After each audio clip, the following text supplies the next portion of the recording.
नमस्कार दोस्तों, global affairs by Sandeep Manudhane series में आपका हार्दिक स्वागत है। 4 जुलाई 2026 को हमारे विश्व ने एक बहुत बड़ा माइलस्टोन देखा। दुनिया का सबसे ताकतवर देश अपने 250 साल आजादी के पूरा करने का जश्न मना रहा था। 250 years of the American Republic was a milestone, an absolute milestone in the history of global democracy। और ये इसलिए भी बहुत विशेष हो जाता है क्योंकि खुद अमेरिका ने अब अपनी दिशा पूरी तरह बदल लेने का निर्णय कर लिया है। हमने इसके ऊपर हमारी इसी सीरीज में पैक्स अमेरिकाना के नाम से बार बार डिस्कशन किया है। ग्लोबल ऑर्डर कैसे ग्लोबल डिसऑर्डर में तब्दील हो रहा है उसमें डिस्कशन किया है। ग्लोबल हेजेमोन कैसे खुद को रिट्रैक्ट कर रहा है उस पर डिस्कशन किया है, और साथ ही साथ अनेक चिंतक विचारकों की थ्योरीज आप तक पहुंचाई है। आज हम आपको ये 250 सालों की पूरी समरी एक नटशेल में बताने जा रहे हैं, और उसका भारत के लिए क्या रेलेवेंस है ये भी समझाने जा रहे हैं। प्यारे दोस्तों, अंत तक बने रहिएगा, पूरा वीडियो देखिएगा, इसमें बहुत कुछ सीखने के लिए है।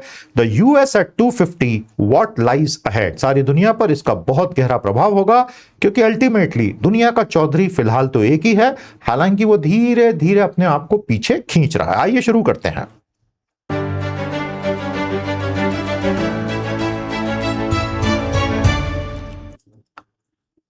ढाई सौ साल का हो गया अमेरिका बहुत ताकतवर है, बहुत नए नए आविष्कार करने में सफल है आज भी, और दुनिया में बिल्कुल मध्यम स्थिति में बैठा हुआ है।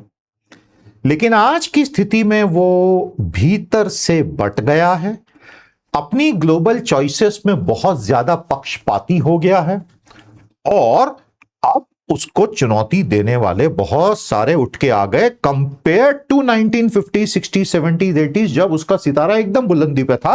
हालांकि तब तो सोवियत यूनियन भी था, और ऐसा इसलिए हुआ है क्योंकि खुद अमेरिका ने कुछ चॉइसेस की हैं।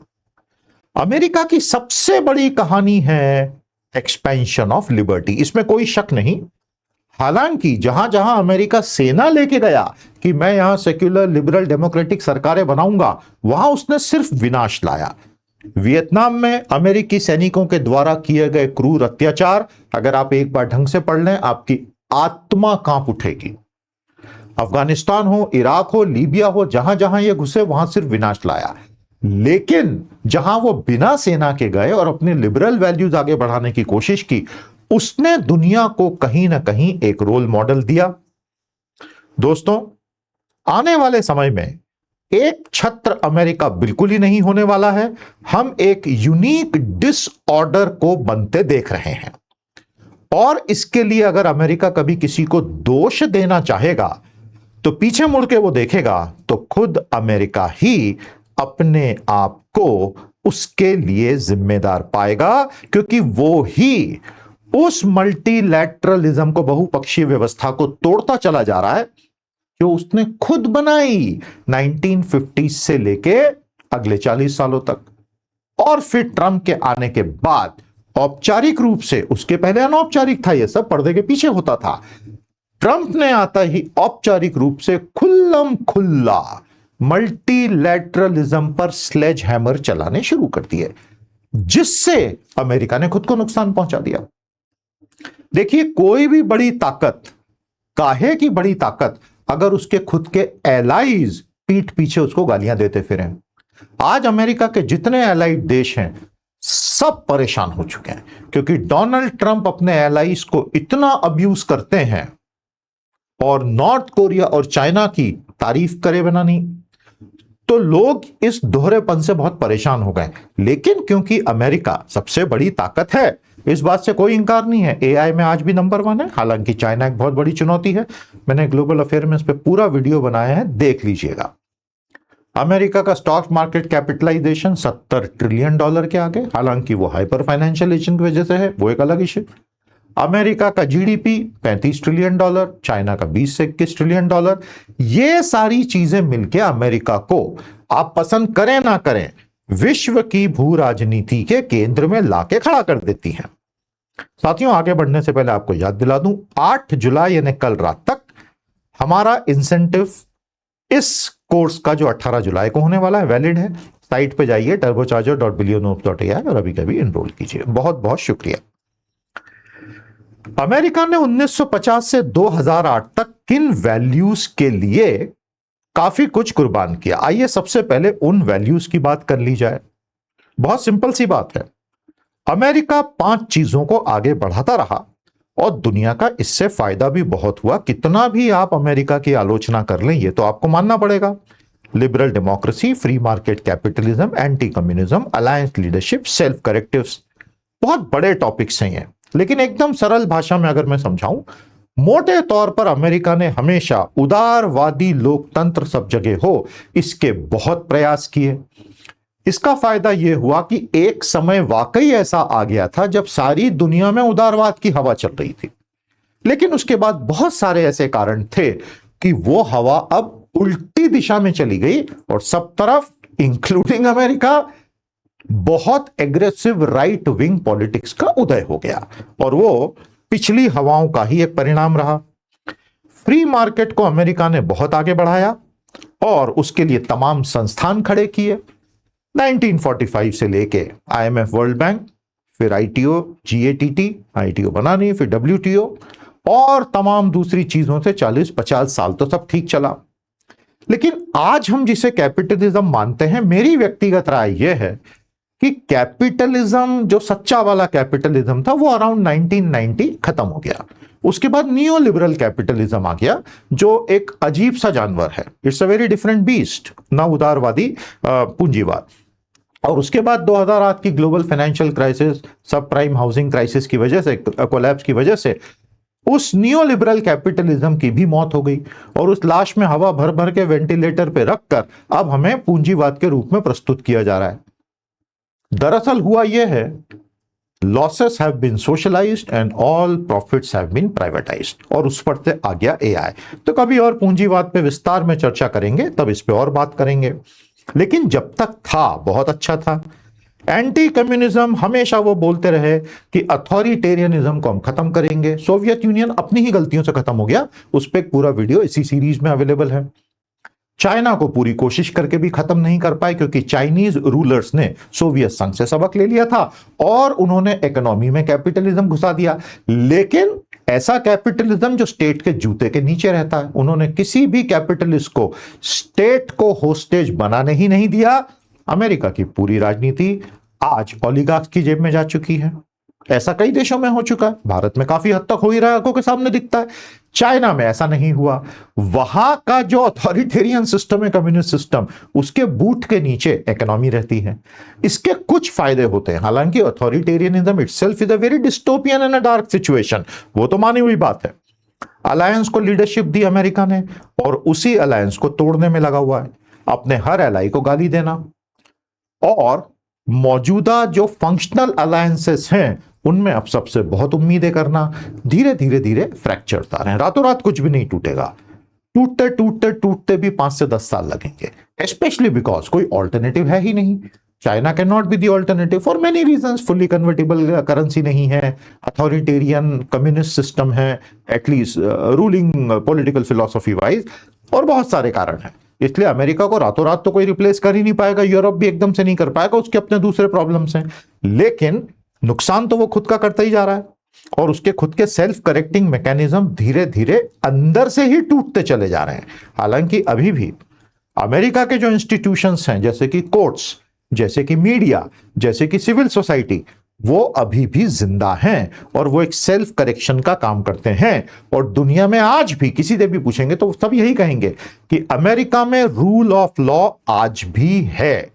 और जब तक रूल ऑफ लॉ पे लोगों का भरोसा है, अमेरिकन करेंसी पूरी तरह समाप्त नहीं हो सकती। डी डॉलराइजेशन पूरी तरह नहीं होगा, क्योंकि चाइना रूल बाय लॉ है, अमेरिका में रूल ऑफ लॉ है। इन्वेस्टर्स को उससे बहुत सुकून मिलता है। जिन जिन देशों ने संस्थानों को समाप्त किया, रूल ऑफ लॉ खत्म किया, वहां वहां बहुत लंबे दौर में 5, 10, 15 साल में, ओवर अ लॉन्ग कोर्स, विनाश हो जाता है, क्योंकि इन्वेस्टर्स का फेथ पूरी तरह टूट जाता है। अभी भी अमेरिका में नहीं टूटा है।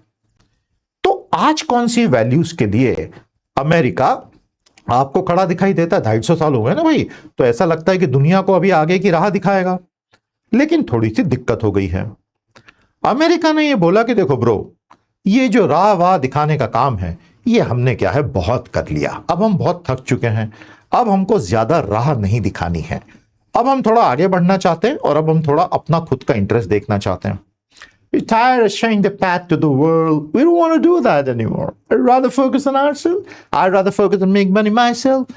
और अब वो थोड़ा सा आत्म केंद्रित, आत्ममुग्ध हो चुके हैं और अब वो खुद के लिए सब कुछ करना चाहते हैं। दोस्तों, अमेरिका फर्स्ट बोल बोल के सबको डराया गया है, टैरिफ्स के युद्ध शुरू किए गए और ये बोला गया कि सबने हमारा फायदा उठाया और हम तो उल्लू बन गए। ये एक झूठा आरोप है।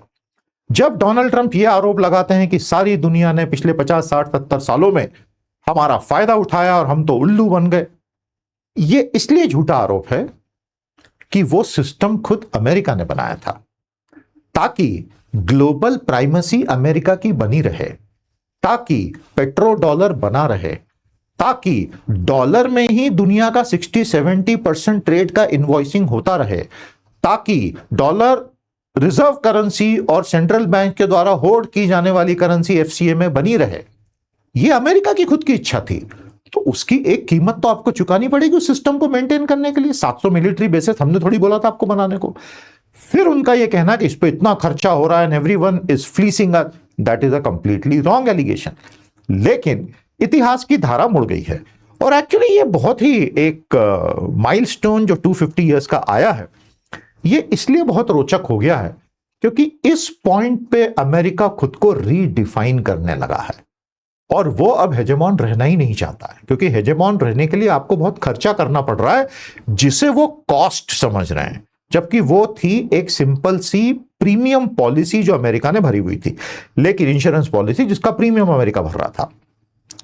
सॉवरेंटी एंड बॉर्डर्स, अब इनका कहना यह है कि किसी भी तरह की सॉवरेंटी को हम मानते ही नहीं है। पूरा का पूरा नॉर्थ और साउथ अमेरिका हमारा ही है, ग्रीनलैंड हमारा ही है। और इसी कॉन्फिडेंस के साथ नेतन्याहू के भड़काने पे भाई साहब पूरी ताकत से ईरान में घुस गए और वहां मार खाई। तो फिर इनकी हम्बलिंग हो गई। एक मिनट के लिए सोच के देखिए, हाइपोथेटिकल माइंड एक्सपेरिमेंट कि ये ईरान का युद्ध जीत गए होते, इस वक्त दुनिया की हालत क्या होती। सोच के देखिएगा, जो इन्होंने वेनेजुएला के साथ किया उससे 10 गुना ये ईरान के साथ कर रहे होते। वो तो ईरानी तैयार थे। खामेनेई, जिनका फ्यूनरल प्रोसेशन अभी चल रहा है मल्टी डे, जिसमें इतनी भीड़ आ रही है कि अमेरिका देखकर भौचक्का रह गया है और फोन लगा लगा के दुनिया के देशों को धमका रहा है कि अपनी कंडोलेंसेस मत भेजो, उनके साथ खड़े मत दिखाई दो। यह हालत हो गई है हेजेमॉन की। अमेरिका का विदेश मंत्री दुनिया के देशों को कॉल कर करके बोल रहा है तुम ईरान के साथ खड़े दिखने नहीं चाहिए। अरे क्या कर रहे हो भाई, फ्यूनरल है। इसका मतलब ये घबराए हुए हैं। एक हेजेमॉन कब घबराता है? जब वो डिक्लाइन में होता है, और जब वो डिक्लाइन में होता है तो वो धीरे धीरे पागल होता चला जाता है।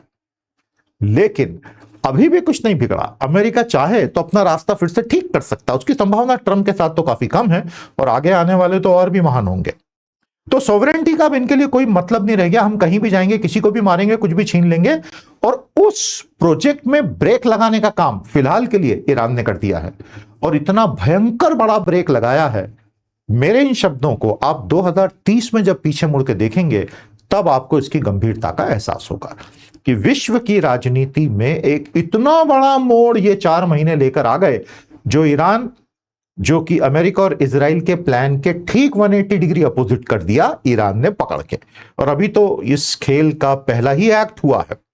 बर्डन शेयरिंग, अमेरिका अब उस इंश्योरेंस पॉलिसी का प्रीमियम भरने से मना कर चुका है जिसके ऊपर लिखा था America thou shall be the हेजेमॉन। वो बोल रहा सब लोग पैसा भरो। अब अगर सब लोग पैसा भरेंगे तो फिर वो आपकी उतनी इज्जत नहीं करेंगे जितनी वो पहले करते थे। This is how these things work, right? Then you will be one of the great powers, you will not be the great power. Technology, industry and workers में अब आने वाले समय में अमेरिका बहुत तेजी से कोशिश कर रहा है कि वो उतना ही पावरफुल रहे। एआई हो गया, बायोटेक हो गया, क्वांटम हो गया वगैरह में।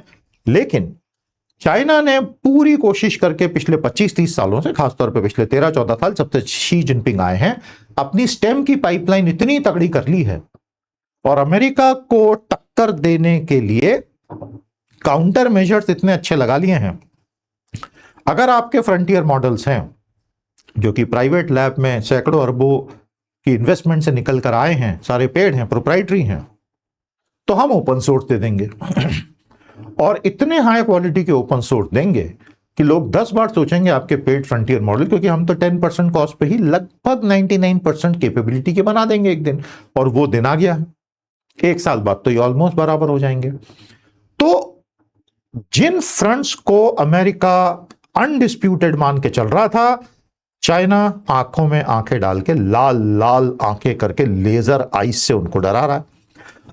हालात यहां तक आ गए हैं कि आपको पता ही है, हॉलैंड यानी कि नेदरलैंड्स में एक मशीन बनती है ASML कंपनी की। हॉलैंड के ऊपर मैं एक पूरा वीडियो लेकर आने वाला हूं। छोटा सा देश, ज्यादातर हिंदुस्तानियों को पता भी नहीं कि हॉलैंड नाम का कोई देश और है तो कहां है, लेकिन उस छोटे से देश ने कम से कम 5 बार विश्व इतिहास की दिशा मोड़ी। आपको आश्चर्य होगा जान के ऐसी ऐसी चीजें हॉलैंड से आई हैं। तो मैं वो वीडियो लाने वाला हूं, इंटरेस्टेड है ना देखने में, और सजेशन देते चलिएगा कमेंट्स में।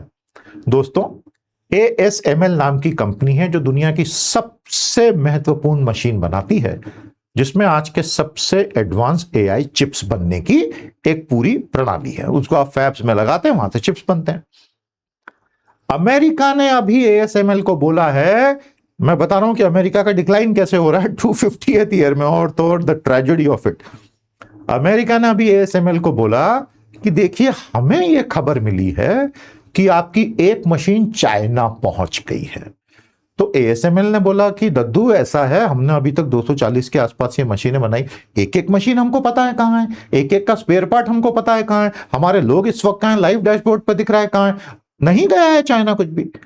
तो जब किसी हेजेमॉन की यह हालत हो जाए कि वो एक मशीन मेकर को फोन लगा के ये बोले कि तुम्हारी एक मशीन चाइना पहुंच गई, ऐसा कैसे हुआ, तब आप समझ सकते हैं that the fear is very real, that the unquestioned technological superiority it had till yesterday is no longer that।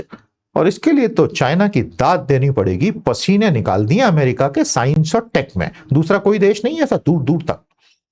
America का खुद का डेमोक्रेसी फ्रीडम स्कोर बहुत तेजी से गिरा है, क्योंकि वो जिस तरह से लोगों को ट्रीट कर रहे हैं अब, और जिस तरह से संस्थानों को तोड़ने की मानो शपथ ले ली है डोनाल्ड ट्रंप ने, उसको देखते हुए खुद अमेरिका की ही रेटिंग बहुत गिर रही है। अभी कल दोस्तों, UBS नाम की कंपनी की ग्लोबल वेल्थ रिपोर्ट आई है। मैंने हमारे लेवल 2 मेंबरशिप में उसको पूरा कवर किया है, सैंडीज इकोनॉमी क्रैकर में। UBS की वेल्थ रिपोर्ट ने गजब का खुलासा किया। एवरेज वेल्थ और मीडियन वेल्थ, अमेरिका की एवरेज वेल्थ तो बहुत हाई है, जिसको देख के ये भ्रम होने लगता है बड़ा अमीर देश है, और जैसे ही मीडियन वेल्थ आप देखते हैं वो एकदम लो हो जाती है।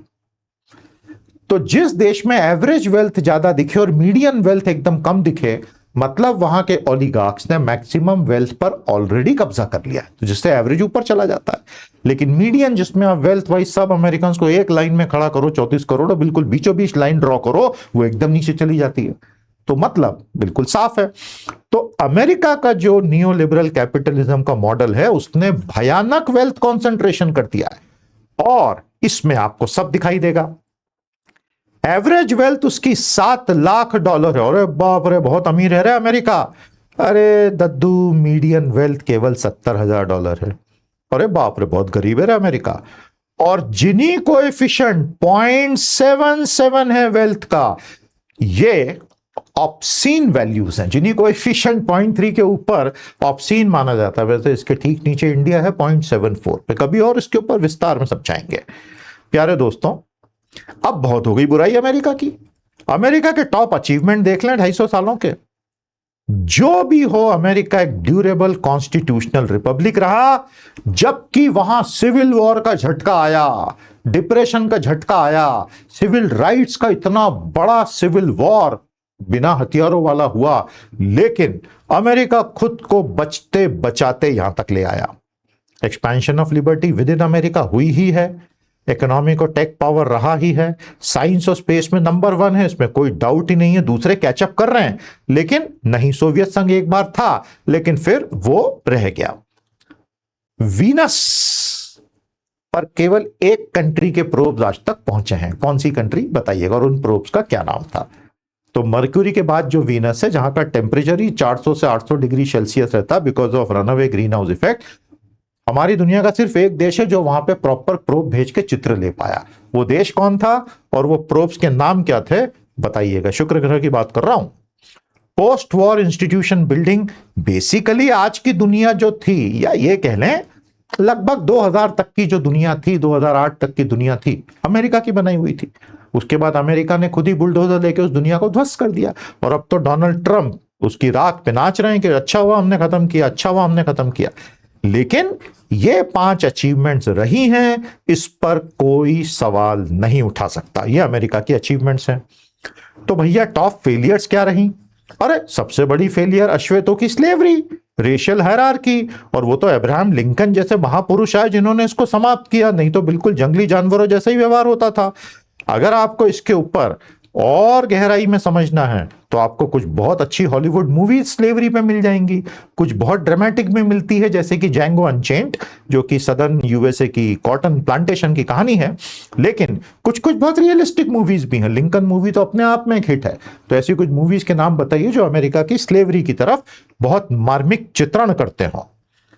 इंडिजिनस डिस्पोजिशन, जितने रेड इंडियंस वहां के थे सारे खत्म कर दिए गोरी चमड़ी वालों ने जब वो वहां पहुंचे। 200 साल के भीतर ही कहानी खत्म हो गई। सिविल वॉर ने नॉर्थ और साउथ यूएसए के बीच में इतनी बड़ी दरार डाली जो आज फिर से उठ के सामने आ गई। ओपनली व्हाइट सुप्रीमसिस्ट रैलीज निकल रही हैं अमेरिका में आज। सोचिए, किसी ने कभी सपने में सोचा नहीं होगा कि ऐसा दिन देखना पड़ेगा। ये क्या देखना पड़ रहा है मुझे? अच्छा है कि मैं अंधा हूं।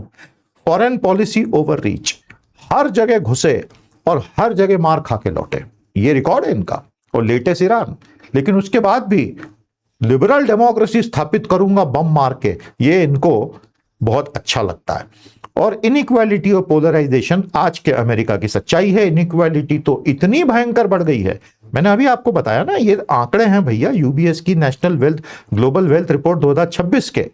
इन आंकड़ों को तो आप झुठला नहीं सकेंगे, आंखों के सामने है। तो अब आगे क्या? अमेरिका एक रिट्रीटिंग हेजेमॉन है, इस पर मैंने पहले बहुत वीडियोस में बहुत बात की है। डोनाल्ड ट्रंप बिल्कुल क्लियर है इस बात को लेके कि हम क्यों दुनिया भर में पैसा खर्च कर करके ये सारे काम कर रहे हैं। हमें ये सब बोझ नहीं उठाना है। हाँ, वहां जरूर वो जाएंगे जहां उनको तेल मिल सकता है, जैसे कि वेनेजुएला, लेकिन हम डिफॉल्ट पुलिस में नहीं है भैया। लेकिन आज भी अमेरिका की मिलिट्री नंबर 1 है, यूनिवर्सिटीज नंबर 1 है, कैपिटल मार्केट सबसे डीप है, टेक्नोलॉजी जायंट्स की सब इज्जत करते हैं, और रिजर्व करेंसी पावर है। ये जो 5 चीजें हैं, ये है अमेरिका की ताकत की परिभाषा। ये पांचों को आप बिल्कुल याद रखना हमेशा। जब तक कोई दूसरा देश या 2-3 देश मिलके इन 5 चीजों को टक्कर नहीं देंगे, तब तक अमेरिका को नंबर 1 पोजीशन से हटाना मुश्किल है। हालांकि अब वो बहुत ही अनविलिंग नंबर 1 है, उसको मतलब नहीं है दुनिया से, एक्सेप्ट जहां इमीडिएट स्वार्थ दिखे, तो वो पीछे हट रहा है। और इससे दुनिया में लिबरल डेमोक्रेसीज का भारी नुकसान हो रहा है। लीडरशिप प्योरली ट्रांजैक्शनल हो गई है, पैसा दो पैसा लो वाली। प्रेस्टीज हैज फॉलन बहुत बुरी तरह से, और एंड ऑफ अमेरिका नहीं है, बट ऑटोमेटिक अमेरिकन प्राइमेसी का तो डेफिनेटली अंत हो चुका है। और ये इन्होंने खुद किया है, यहां की जनता का ही ये निर्णय है। अब इससे होगा ये कि हम एक डिसऑर्डर में प्रवेश कर चुके हैं। मैंने पहले भी आपसे बात की है, आने वाले 15 साल एक नए विश्व की संरचना हो रही है। किसी को नहीं पता वो क्या शेप लेने वाला है। हो सकता है 15 साल बाद भी डिसऑर्डर रहे, लेकिन हम उस युग में प्रवेश कर चुके हैं पूरी तरह से। और ईरान युद्ध में इनकी पराजय उसका पहला संकेत थी। मल्टीपोलर बार्गेनिंग शुरू हो चुकी है, संस्थानों की ऐसी की तैसी हो चुकी है, टांगे तोड़ दी गई हैं, रीजनल वॉर बढ़ते ही जा रहे हैं, बढ़ते ही जा रहे हैं। 8 दिन का युद्ध करने गए पुतिन 4.5 साल बाद अभी भी बम मारने के लिए मजबूर हैं। आप समझिए इन बातों की गहराई को, किस तरह का डिसऑर्डर सामने आने वाला है, क्योंकि अमेरिका खुद विड्रॉ कर रहा है, तो हर कोई जोर आजमाइश करेगा। और इसमें बहुत अजीब अजीब नए खतरे पैदा हो जाते हैं, अनइंटेंडेड कॉन्सिक्वेंसेस आ जाते हैं। इकोनॉमिक फ्रेगमेंटेशन पूरी दुनिया का होगा, जिस ग्लोबलाइजेशन से दुनिया एक ग्लोबल विलेज बनी थी, एप्पल जैसी कंपनियां 50 देशों में सप्लाई चेन चलाती थी, वो दुनिया खत्म। तो जब वो खत्म तो ऑटोमेटिकली कॉस्ट स्ट्रक्चर्स ऊपर चले जाएंगे। तो अपने आप जो मिडिल क्लास की संरचना की गई थी वो धीरे धीरे ध्वस्त होना शुरू होगी। दोस्तों, आप और मैं, हम सब मिडिल क्लास के लोग हैं। आने वाला समय मिडिल क्लासेस के लिए बहुत हेडविंड से भरा हुआ होने वाला है। जो एकदम अमीर हैं ऊपर, उन्हें मिडिल क्लासेस की जरूरत ही नहीं रही। जो एकदम गरीब हैं उनको संभाल के रखना ओलिगार्क्स की मजबूरी, नहीं तो वो क्रांति कर देंगे। मैं पश्चिम की बात कर रहा हूं। मिडिल क्लासेस रहें या बर्बाद हो जाएं, अब किसी को फर्क नहीं पड़ रहा है। इसलिए middle classes have to really start thinking for themselves and stand up for their own right. यही हो रहा है, यही होता रहेगा। और फाइनली सवाल यह है कि अब अमेरिका अगर हेजेमॉन नहीं रहेगा तो आने वाले डिसऑर्डर्ड वर्ल्ड में कम से कम एक नेता तो रहना चाहेगा कि नहीं, या वो भी नहीं।